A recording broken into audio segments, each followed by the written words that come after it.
Welcome back, everyone, to another episode of the Educational AD Podcast. We'll be right back with today's guest, but we want to give a shout out to our partners, the Global Community of Women in High School Sports, the Florida Coaches Coalition, We Coach, and Vital Signs Wall of Fame. These are four great organizations. You really need to add them to your network. And now, don't hit that fast forward button. Stay with us for the next 3 minutes as we give a shout out to our sponsors. As an athletic director, these are all companies that you should be working with. Here we go. We want to say thanks to Home Campus, which is the exclusive high school and state association management platform for the podcast. Home Campus is also your one-stop platform for scheduling, student athlete eligibility and clearance, connections, and so much more. As an athletic director, I used Home Campus every single day, and it was just fantastic, and you'll love it too. To get signed up, go to home-campus.com. That's home-campus.com. Check them out today. We also want to say thanks to Vital Signs Wall of Fame. If you're looking for a really cool way to display your school record boards or your school's Hall of Fame, go to vitalsignswalloffame.com. Check out their interactive touchscreen video consoles. When you're ready to buy, use the link vitalsignswalloffame.com/Jake, and you'll get a nice discount. Bring your school's legacy to life. Vital Signs Wall of Fame. We also want to thank Hometown Ticketing. Hometown is the leading digital ticketing provider to schools and colleges. And if you go to hometownticketing.com, they're going to show you how to set up and sell tickets for all your events, not just athletics, but concerts, plays, dances, even graduation. And every step of the way, you'll have a dedicated client success manager working with you to provide hands-on support every step of the way. That's hometownticketing.com. Simple and easy online ticketing. We also want to say thanks to Snap Mobile. Go to snapraise.com. Check out their entire suite of platforms, including Snap Raise, their fundraising platform, but their Snap Manage, Snap Store, Snap Sponsors, Snap Spend. You really need to check out snapraise.com. From a fundraising standpoint, they'll even give you your money before you start your fundraiser. Nobody else does that. Go to snapraise.com. Check them out today. We also want to say thanks to Huddle. Go to huddle.com. Change the way you see the game. As a football coach, I used Huddle, but as an athletic director, I made sure our entire school was a Huddle school. And our coaches just loved the tools that Huddle provided them so they could coach their kids to even higher levels. Go to huddle.com and see why we believe in sports and teams believe in Huddle. Join the 6 million users. Turn your school into a Huddle school. That's huddle.com. We also want to say thanks to Sideline Interactive, indoor score tables and video boards. Go to sidelineinteractive.com, schedule a live web demo, see their tables and their boards in action. Their products not only generate income for your athletic department, but they also create the ultimate game day experience for your student athletes. That's sidelineinteractive.com. We also want to say thanks to Gipper. Go to gipper.com. See how athletic directors are creating world-class marketing content for their school's social media channel. You can do it in seconds on any device, and you really don't need any training. Go to gipper.com, mention you heard about it on the podcast, and you'll get a nice discount. That's gipper.com. We also want to say thanks to Athletic Surveys by LifeTrack.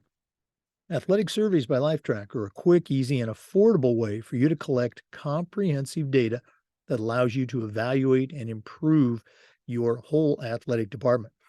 Athletic directors always hear back from the complainers, but that's only about 2%. Athletic Surveys will connect you with that 2% and the 98% that love and support your program. So go to athleticsurveys.com. Check them out today. Let them help you take your athletic program from good to great.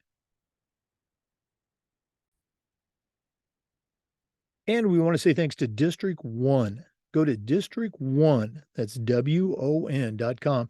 You're going to feel like you've won when you check out their great uniform packages. They're custom uniforms. You can get them in 20 business days or less, and you'll never have to order an entire set of uniforms again when you only need 1 or 2 replacements. That's District 1. Click on the Team Gear logo at district1.com.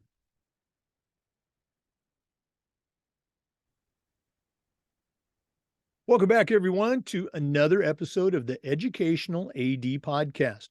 We're going to Ohio today, and we've got a really cool guest. His name is Keith Manos. If you have not heard of him, he's a long-time wrestling coach at multiple levels.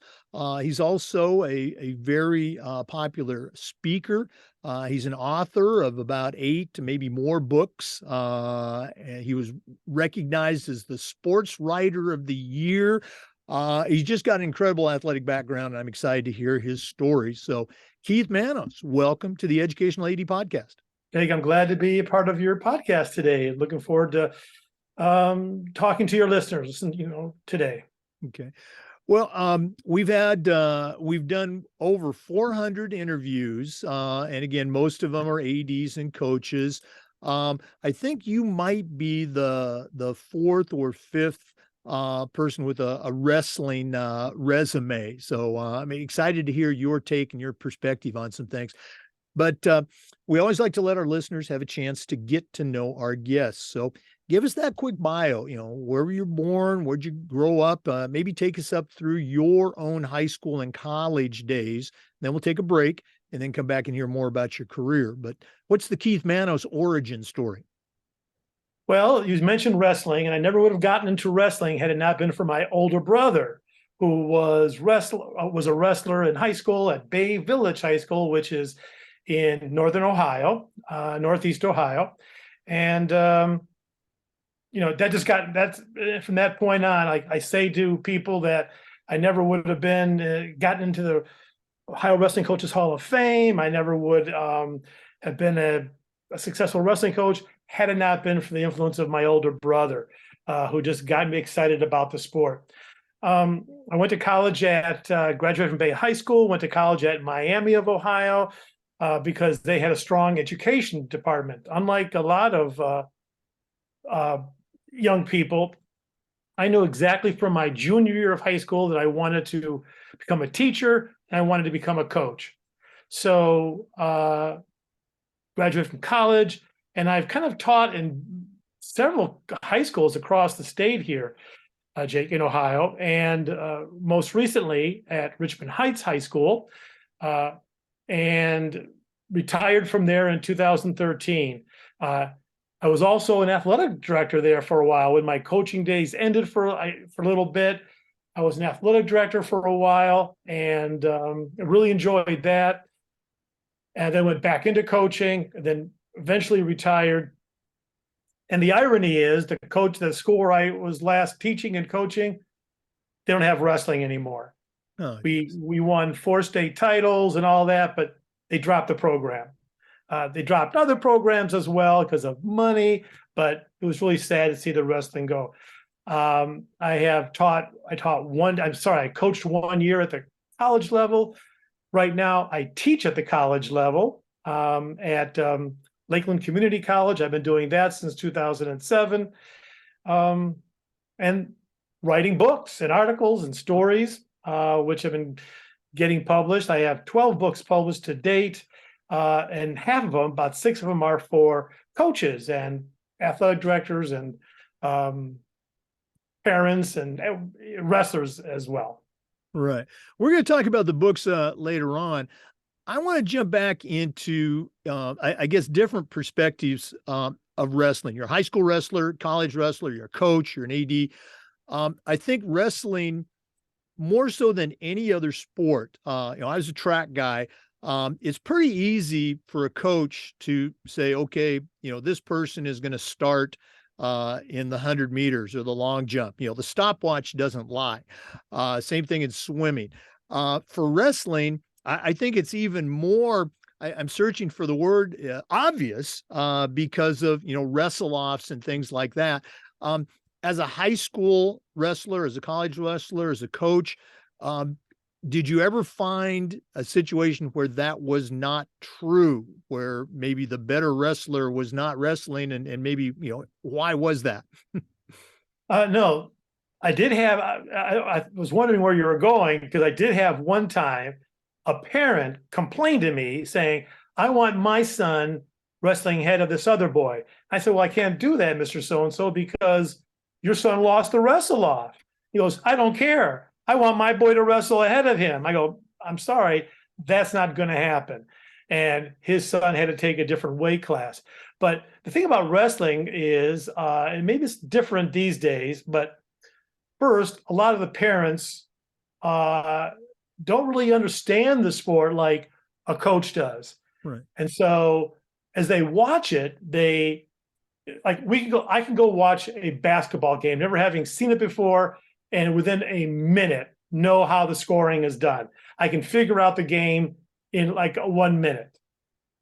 Wrestling is not so easy. As people watch, they're going, well, why is that wrestler doing that?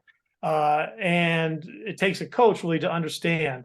But no, the cool thing about the sport is the wrestle-offs determine who wrestles, and there's no subjectivity to it at all. Yeah, I would tend to agree. It's pretty darn obvious. If Billy is wrestling Johnny, one of them is going to win, and they're going to get to wrestle varsity that week. Or now, girls wrestling, tremendously popular. We just sanctioned it here in Florida, so it's great. I think almost 40 states now have a sanctioned state tournament for girls wrestling, or have certified it in their states. So it is female wrestling is growing in popularity tremendously. Yeah. And again, as an AD, as a coach, for any sport, you love to see that. For our listeners, our guest today is Keith Manos. He's a longtime wrestling coach, also a published author, up to 12 books now, and a very in-demand speaker. We're going to take our first break, but we're coming back with some more, so please stay with us. This is the Educational AD Podcast. We want to say thanks to Home Campus for their support of the podcast. Home Campus is the exclusive high school and state association management platform for the Educational AD Podcast. It's also your one-stop platform for scheduling, for student-athlete eligibility and clearance forms, state association connections, and so much more.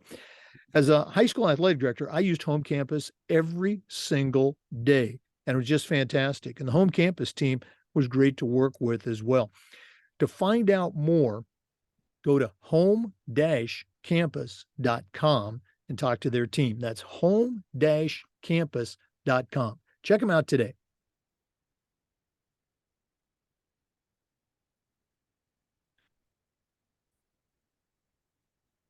Welcome back, everyone, to the Educational AD Podcast. Once again, our guest is Keith Manos, longtime wrestling coach, author, speaker. Keith, you gave a little bit of background of the schools you're at where you coached.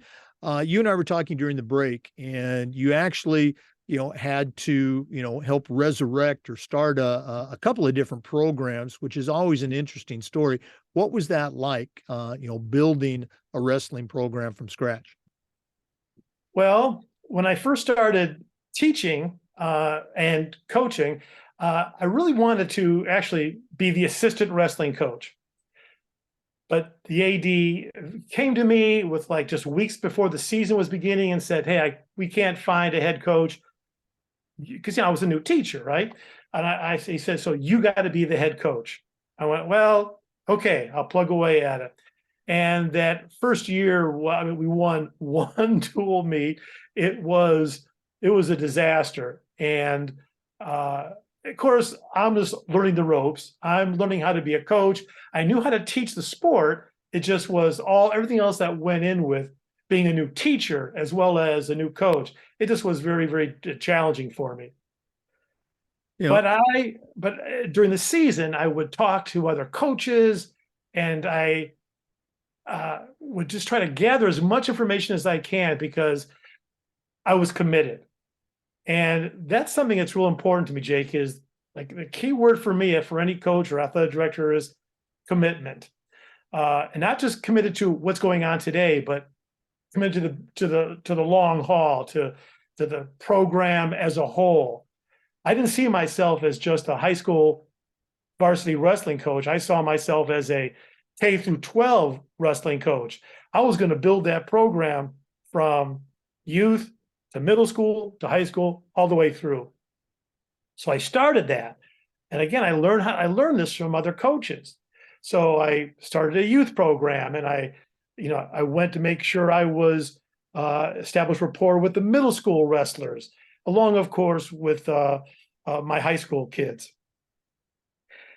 So again, that first year was real, real tough. And then my second year of teaching, my second year of coaching, the program blossomed. We had 30 kids in the youth program.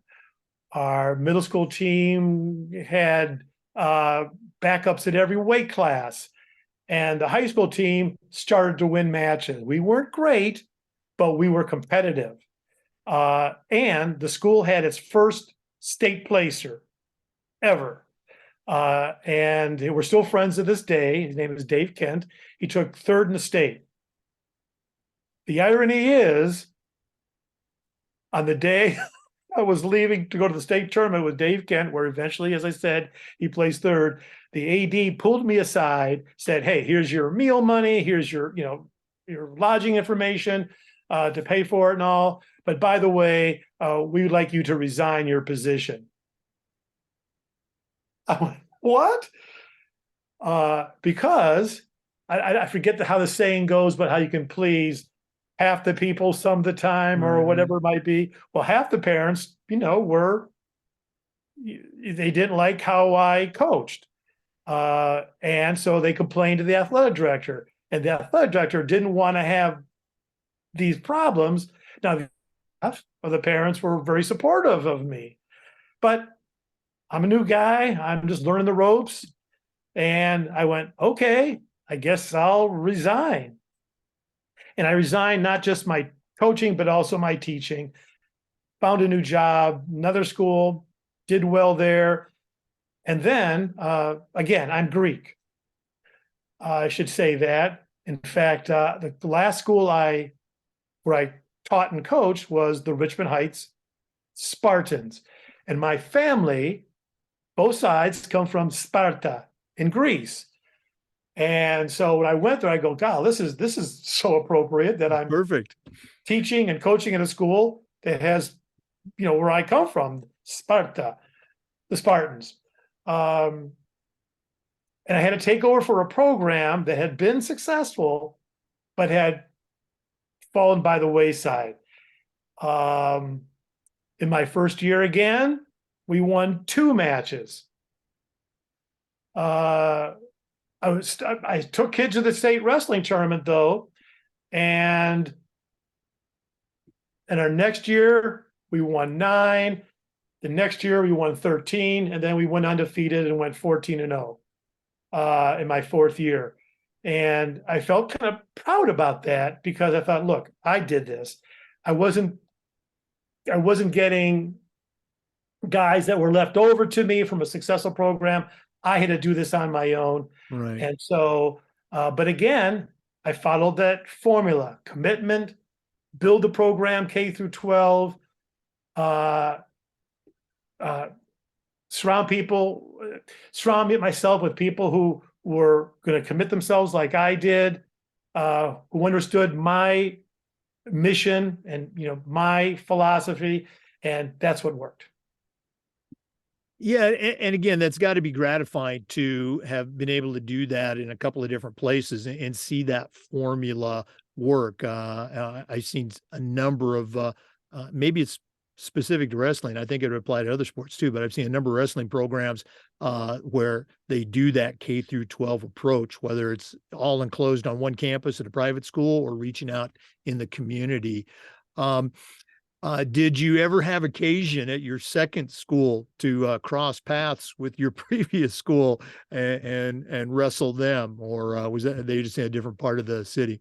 Well, no, they were separated by some great distance, but I will share this. And, this was told to me. I wasn't there to hear it, but this was told to me. So the school I left after 2 years, the 3rd year, they won the conference championship. They won the sectional championship.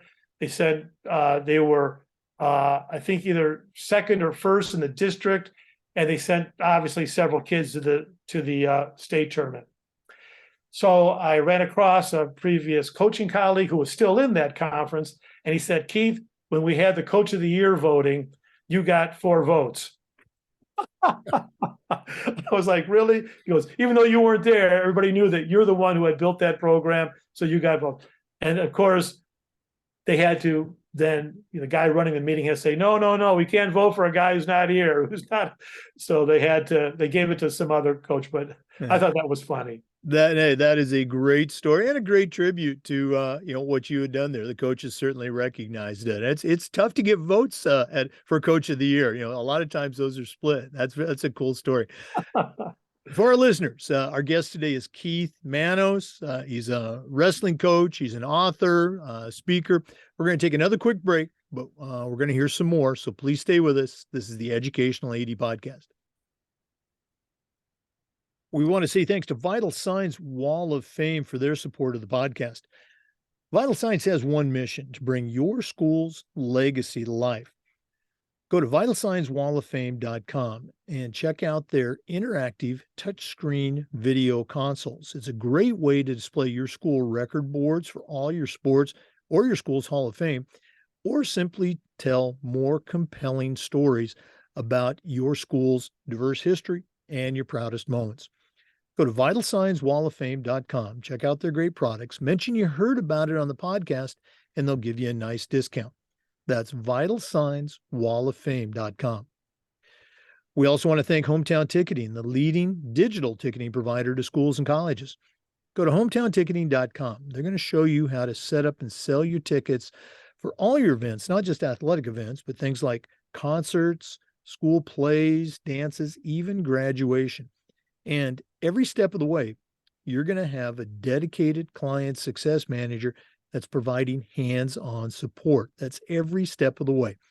Go to hometownticketing.com right now to get started. Simple and easy online ticketing.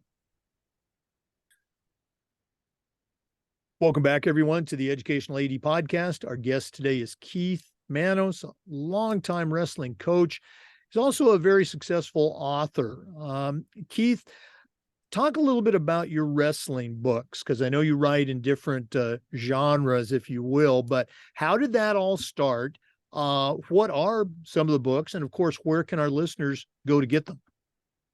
Well, I'll start with my first book that I had published, which is in 1995. And I like to say this story that goes with it. It's called The Wrestling Coach's Survival Guide.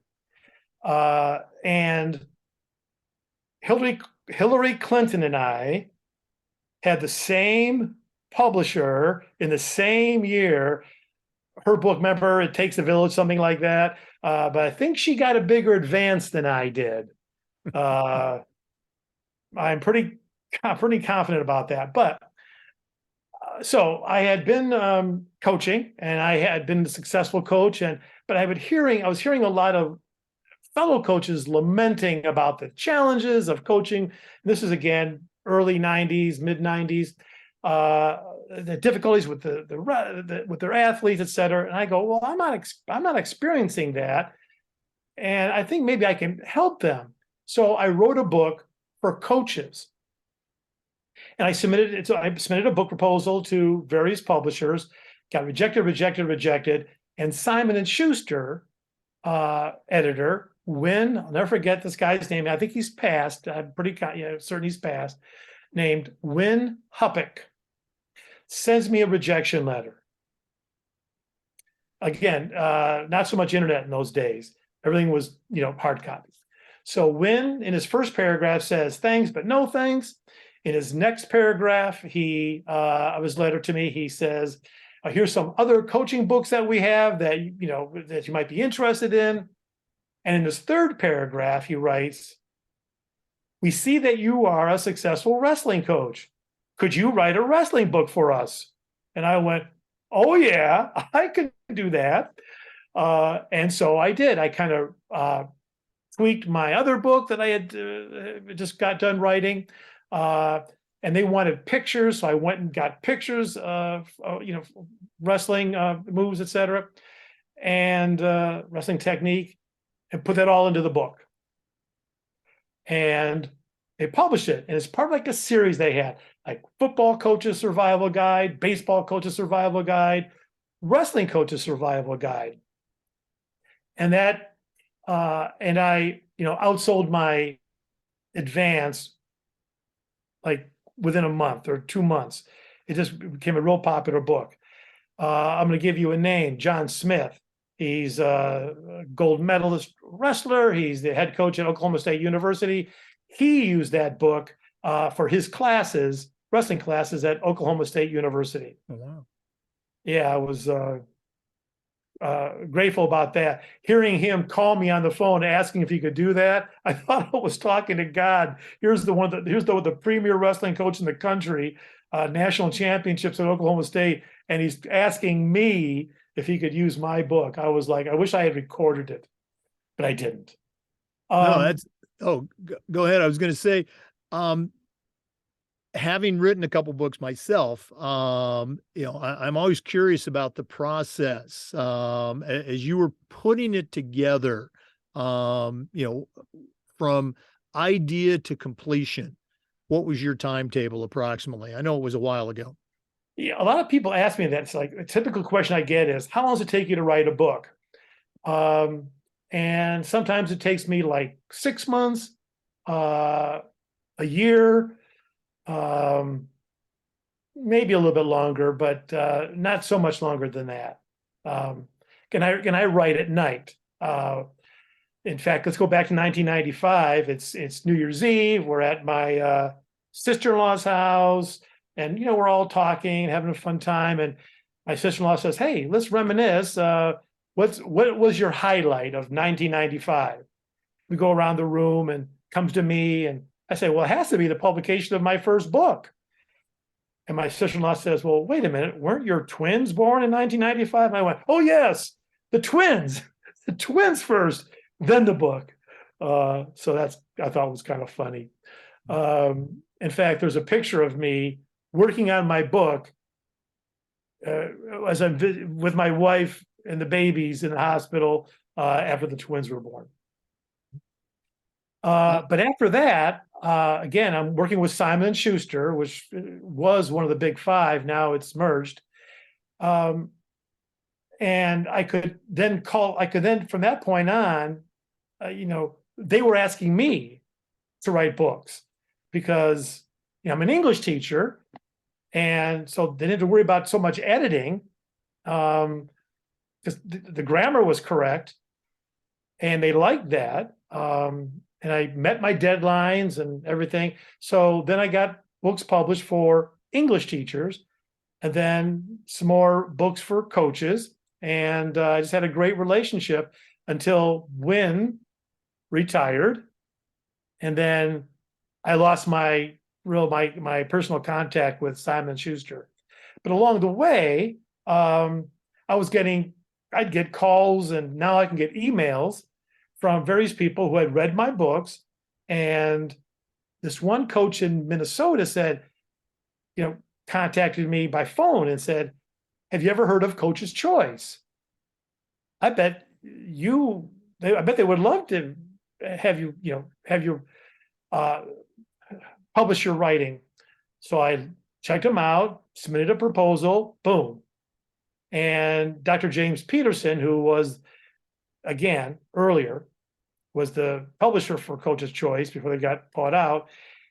He said, "Keith, I really, you can do what a lot of other coaches can't do." And I said, "What's that?" He goes, "Write coherent sentences."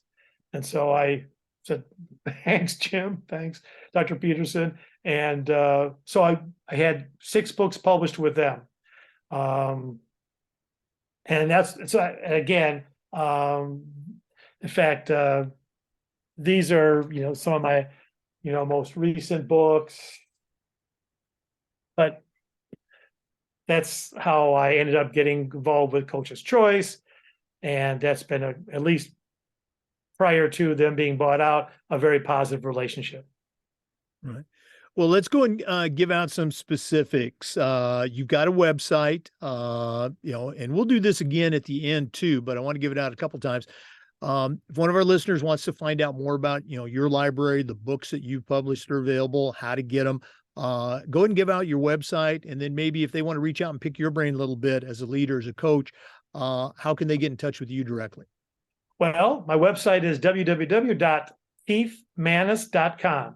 So it's KEITHM as in Mary, A, N as in Nancy, O, S as in Sam.com, KeithManos.com.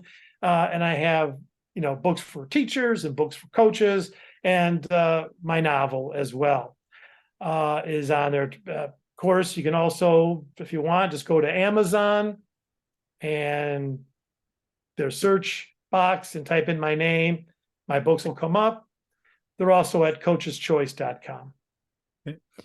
All right, Keith Manos. We're going to take another quick break, but we're coming back some more, hear more about his writing and some best practices. So I want y'all to stay with us. This is the Educational AD Podcast. We'll be back. We want to say thanks to the good people at Snap Mobile. Go to snapraise.com. That's snapraise.com. Check out the entire suite of platforms designed to help you as an athletic director do your job better. You have Snap Raise, their fundraising platform, but you also have Snap Store, Snap Manage, Snap Connect. You really need to check it out. We use Snap Raise at our high school as a fundraiser with great success, and you can too. They even have a program where they will give you your money before you actually do your fundraiser. I don't think anybody else offers that. Check out the entire suite of platforms at snapraise.com. That's snapraise.com. We also want to say thanks to Huddle. Go to huddle.com, change the way you see the game. As a football coach, I used Huddle for years, but when I became an athletic director, I made sure our school was a Huddle school. And our coaches just loved the tools that Huddle provided that allowed them to coach their kids up to the highest level. At Huddle, we believe in sports and teams believe in Huddle. Join the 6 million users. Turn your school into a Huddle school. We also want to say thanks to Gipper. Go to Gipper.com. See how athletic directors are creating world-class marketing content for their school's social media channel. You can do it in seconds on just about any device, and you don't need any design training. Go to Gipper.com and tell them you heard about it on the podcast. They're going to give you a nice discount. That's Gipper.com. Create custom content for your school's social media channel. Welcome back, everyone, to the Educational AD Podcast. Keith, we mentioned that you've written a number of books. You talked about, the wrestling and the coaching series, but you also have a novel and some other projects. Share with our listeners a little bit about that. Well, I'm also a fiction writer. And so my published novel is My Last Year of Life, in parentheses, in school.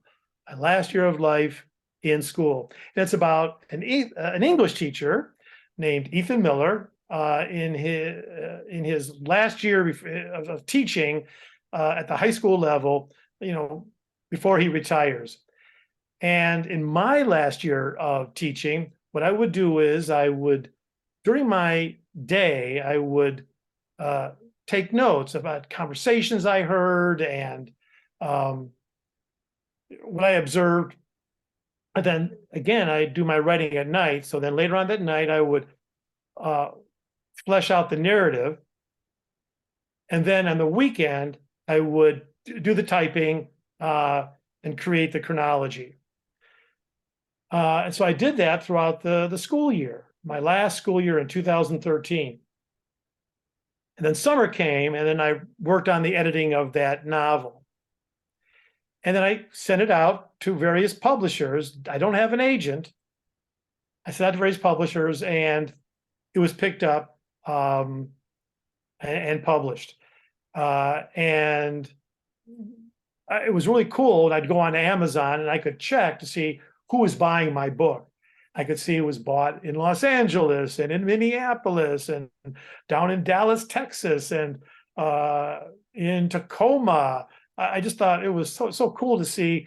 I'm guessing teachers across the country, because buying my book. I got a lot of purchases, of course, in the Cleveland area where I live. And people would come up to me again in my area and go, and they would want to try to guess who the character was. Is that Miss So-and-so? Is that Miss So-and-so? And I would say, no, no, no, it's all made up. It's just a made up story. So I was really excited to have that published, and did various book talks, and still people want me to read from it when I do like a writer's conference or something. But that was my novel. And then currently I'm working on young adult fiction, and I've written 4 novels, one of which, if you can guess, is about a young man who gets involved on the wrestling team, even though he knows nothing about wrestling. So it's his first year on the wrestling team as a sophomore, and his experiences through the season. So that's what I'm working on now. Okay. Well, again, I just think it's so great that you've got this experience and you're able to share it. Let's say in the practical way, the coaching books, but also take your passion for sports and storytelling, and you've got a Yes. great outlet for it. Good for you. Want to go ahead and transition back into your experience as a coach and as an athletic director, as a leader. One of the things we try to do with this podcast is the idea of sharing best practices. And in your experience as a coach, as a leader, as an AD, what are some things that you've seen, and maybe they've been initiatives that you've created at a school, that you would consider a best practice for our listeners? Anything come to mind? Sure. When I first started, when I became an athletic director, let me start with that, then I'll come back to coaching. When I became an athletic director, my mission, personal mission, was I want my school to be a special place to be a coach and a special place to be an athlete. I don't know if it's where you are the same, but a lot of teachers were not coaching anymore. Right. So schools were scrambling to find coaches from outside the school district. And that was challenging. But I wanted the teachers in my school, in our school, to want to coach, because I wanted them to see, hey, this coaching can be a very, very special experience. Whether it might be working to get the schedules they wanted, buying them pullovers and shirts, whatever, without them having to ask for it. If they needed equipment, getting it for them. So I wanted them to see that coaching here, is special. To be that, they'd be more encouraged that way and more motivated that way. And then for the athletes, I wanted them to see that, whether it's through giving them recognition or, again, treating them in a special way. I wanted them to see that, so that we'd get more participation on our teams. But that's something I think ADs really need to do. Make coaches and athletes feel special in their school. No, absolutely. And you bring up a great point about the value of the teacher coach. You're absolutely right. In every state, it's no longer the fashion to hire a great math teacher or social studies teacher, whatever the subject, and then say, well, hey, can you coach anything? Or by design, we're looking for a wrestling coach, or we're looking for a lacrosse coach who also is a great English teacher or a great science teacher. And I was very fortunate at most of my schools here in Florida. And again, they were private schools, but the administration, for the most part, did value that teacher coach. And it wasn't always a coach. Maybe it was somebody who could advise a club. It wasn't just someone who was, so laser focused on academics that they missed out on all the other aspects of school life for a school. So yeah, I'm with you there. Yeah.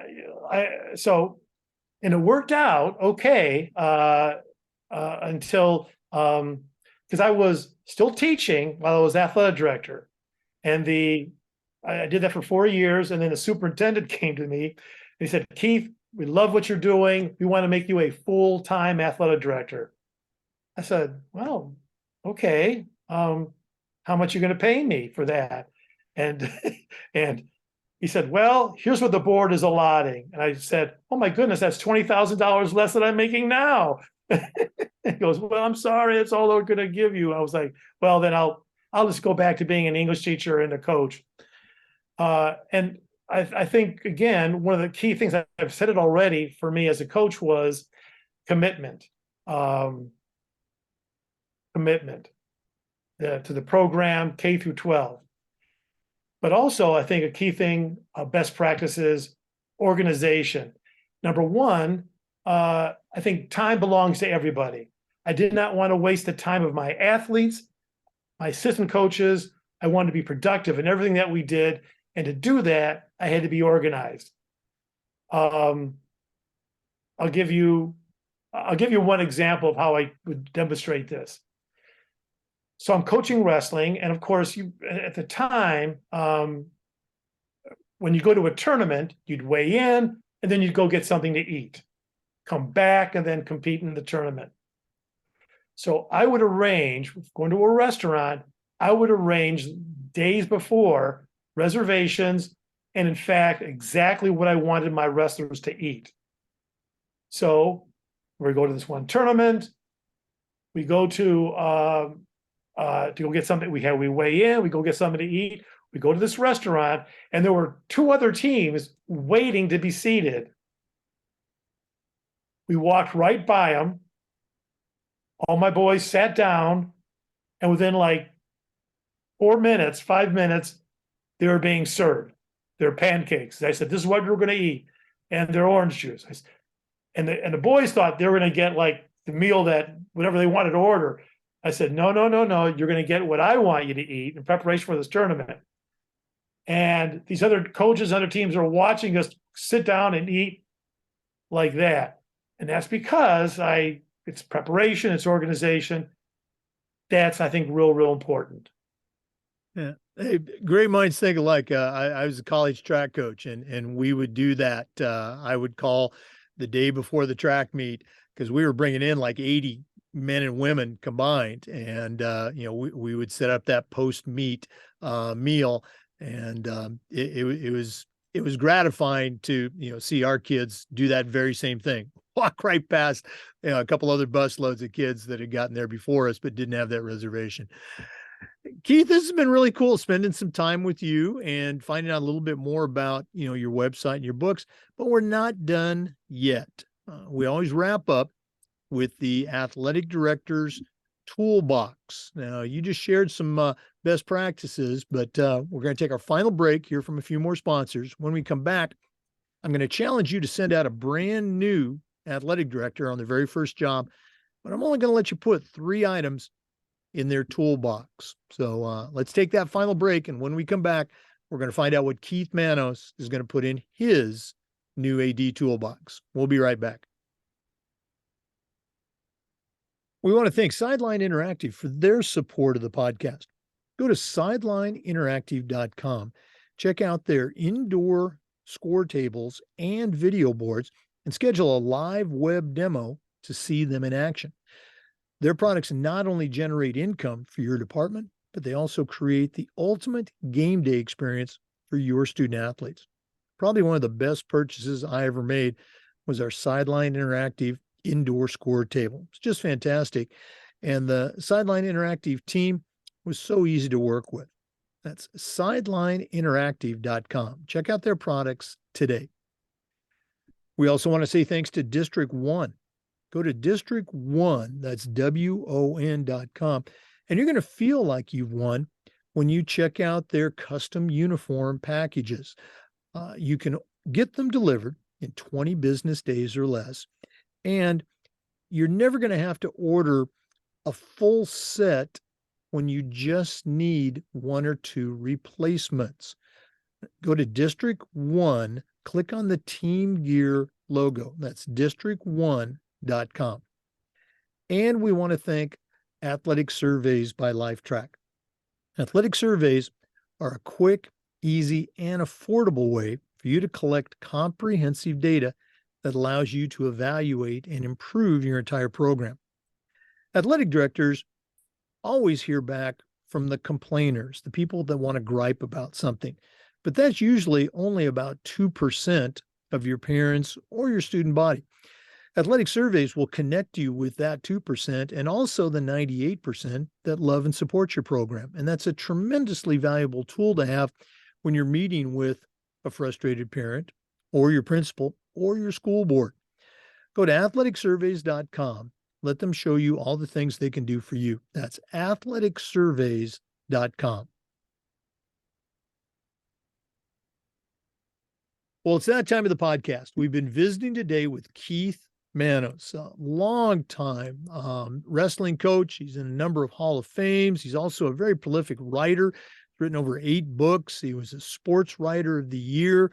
But right now, I'm going to challenge him to send out a brand new athletic director on their first job, but I'm only going to let him put 3 things in their toolbox. So, Keith, what 3 items are going to go into your new athletic director toolbox? Well, I think that one of the key things an athletic director needs to do is check facilities. I want those facilities to be polished. I want them to be ready to go. I want them to be safe. And whether it's, field, mat, a court, whatever it might be, locker rooms, hallways, wherever these athletes are going to be, I think a competent athletic director needs to examine, survey the facilities to make sure that they are, just don't take them for granted, to make sure that they are ready to go. And that could be at times even like consulting with the maintenance staff to find out what they might say about the facilities, or an insurance company, what they might say, whoever insures the school district, about the safety of the facilities. So that's something I think is really, really crucial. I was in a school where the football stadium got condemned, and I go, oh my goodness, I wasn't coaching football, but I said, okay, what do we do about that? I wasn't the AD at the time, but that was pretty significant. So facilities, that's I think these days, as before, when you and I were coaching, I think it's as important then as it is now, is communication. Especially the way we communicate to parents, then of course to coaches and to athletes. The AD has to be skilled in that respect. That's why in my book, the Complete Handbook of Forms and Letters for ADs and Coaches, I put in there the kind of correspondences and communications. It's all done for the coach and AD that they might need to send to a coach, to an athlete, to a parent. They should put their little spin to it, their school heading on it, and it's ready to go. So I think ADs especially have to be skilled communicators, verbally and in writing. That third toolbox tool I would think ADs need is, and that's with promotion and marketing. We need to do that for our teams, for our schools, and it's tough these days because the media outlets it's very, very competitive. There's a lot of information out there, but I'm going to do my best to get my athletes, my coaches, our teams promoted and get them into the media.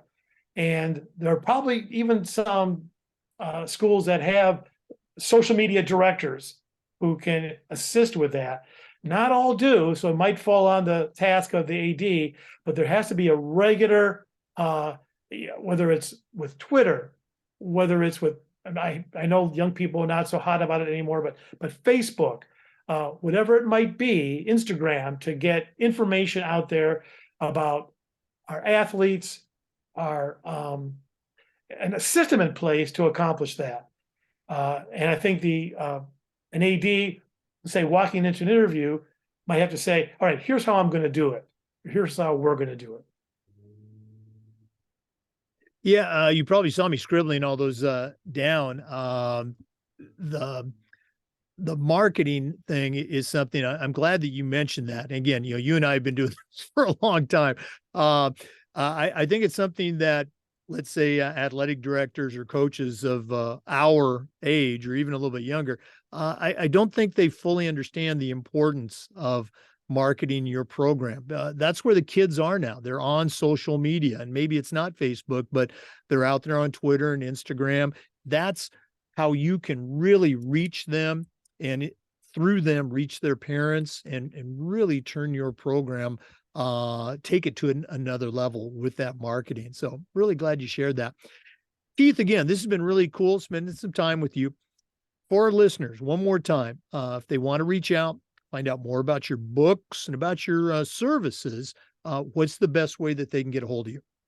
Well, I'll say my website again, www.keithmanos.com. But I'm also open to receiving emails.